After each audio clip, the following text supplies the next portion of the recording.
A lot of people are going to try to start negotiating the duration of their treatment stay before they're even walking through the door of the detox, and I get it, because like I'm one of those guys. I'll be thinking to myself, well, I've been to treatment a bunch of times, so that means like I can afford to do less this time. And thank God that's not how it worked out, because looking back on it, I probably didn't do an actual first step until I was about 6 months into sober living. You know, I like, in hindsight, I love all the guys that I was in sober living with. I love them.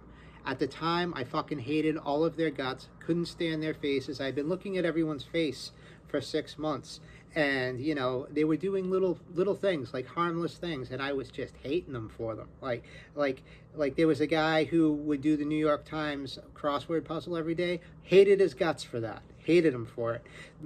Someone got a sous vide, and they were sous videing like pork tenderloin or something, and that enraged me. I hated it. And I went into my room, and first of all, I wasn't easy to get along with either, so I'll acknowledge that. Sorry, guys. I went into my room and I was ready to leave, and thank God, God blessed me with insight that if you leave now feeling this way, you're probably only going to last a month. Realistically, you'll last a couple weeks. Actually, more likely a couple of days. So, yeah, I saw that the way that I operated, the way that I thought, the way that I felt, the way that I conducted myself with others, all of this was unmanageable. And I gave myself the time to change, and I didn't know what changing would look like.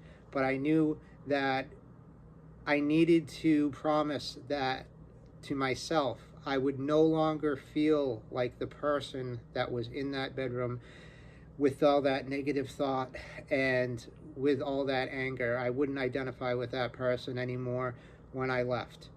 And that was one of the best nights of my life. One of the luckiest things that ever happened to me.